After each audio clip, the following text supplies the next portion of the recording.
신상명세서 하나님 뜻을 어찌 헤아릴 수 있을까?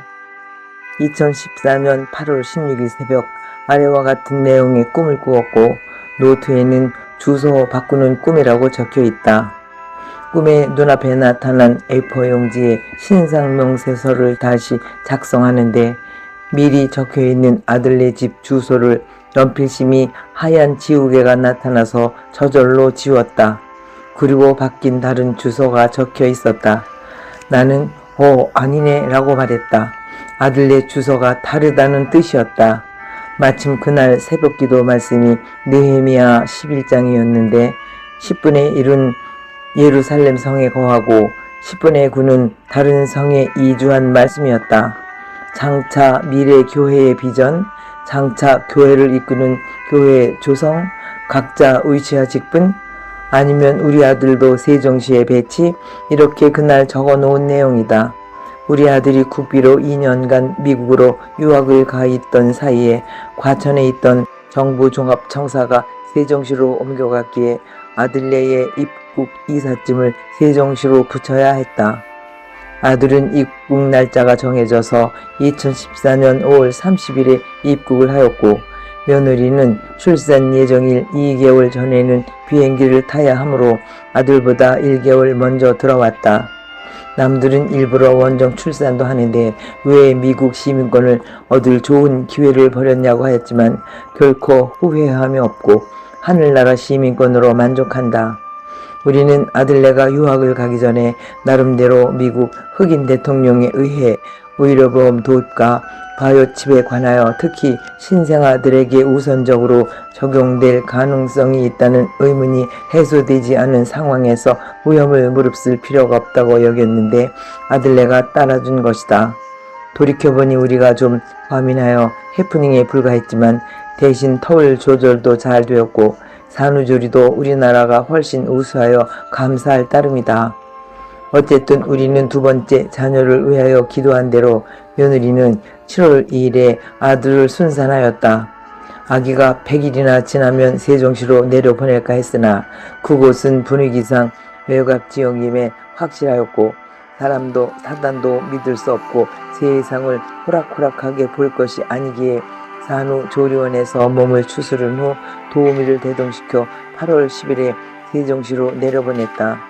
그런데 아들네가 아파트에 입주하고 우리 부부가 첫 방문을 하는 날 새벽에 우유와 같은 꿈을 꾼 것이다.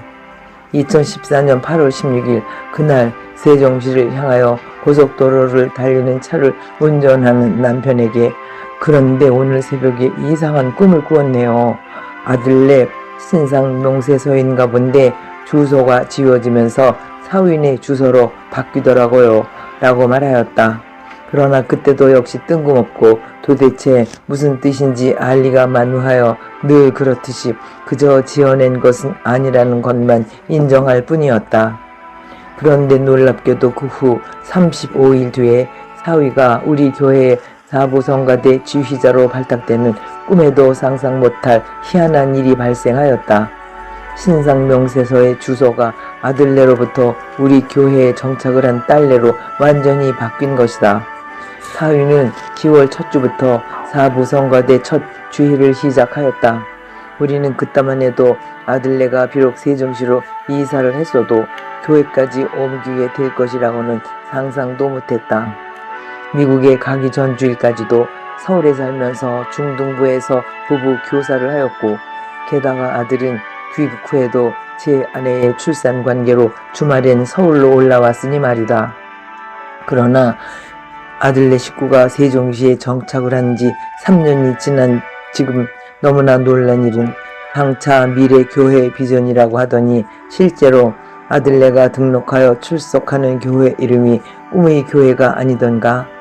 아들네가 배치된 예비되었던 교회에 정착하여 며느리가 영어 특수부 부장을 담당하는 꿈의 교회의 교회학교는 그 인원이 담임 목사님 국민일보 간중에 2천여 명에 이른다고 한다. 2017년 초봄에 아들의 승진으로 보직 발령을 앞두고는 차라리 한직이라도 좋으니 신앙생활을 제대로 할 수 있는 부서로 배치되기를 함께 의논하고 기도했다. 마침 남편이 기도원에 올라가 있던 중에 당시 장로님이신 장관께서 우리 아들이 신앙생활에 어려움을 겪지 않는 부서로 보내주도록 성령께서 주장하여 달라고 강력하게 기도를 하게 되더라고 하였다. 기도한 대로 간증을 할 만한 응답으로 아들이 극적으로 월요일에 보직 발령을 받고 9주 수요 예배에 네 식구 왔다고 인증샷을 보내왔다. 또한 며느리가 보내온 부서별 특별 찬송에 울긋불긋 단풍 컨셉 티셔츠 차림에 새파랗게 젊은 새싹들이 하도 기특해 세어보니 42명이나 됐다. 그리고 아니 이거 말이 되는 건가 할 정도로 2017년 5월 8일 주일에 다음 주부터는 수요 생수예배 그리고 주일 2부 예배에 김재형 집사님이 세션에서 베이스 연주를 합니다. 그리고 금요 철야 예배까지 호호호호라고 며느리인 정 집사가 문자를 보내왔다. 어머 웬일일까. 아무리 꿈을 꾸고 기도를 하였어도 그렇지. 보직 발령의 기도응답 결과인 현실이었다. 할렐루야. 참으로 3년 전 신상 명세서 꿈을 꾼 그날 새벽 기도에 느헤미야 11장의 교회의 모습이 놀랍게 아들네가 다닐 교회의 모습이었다. 이제 그 직분을 잘 감당하도록 계속하여 기도할 따름이다. 우리 아들이 하는 말이 엄마 서울에서는 수요 예배를 한 번도 안 갔었잖아요 하면서 그런데 우리 목사님이 꾼 같은 느낌이 안 들어 더욱 신뢰가 가요 라고 하였다.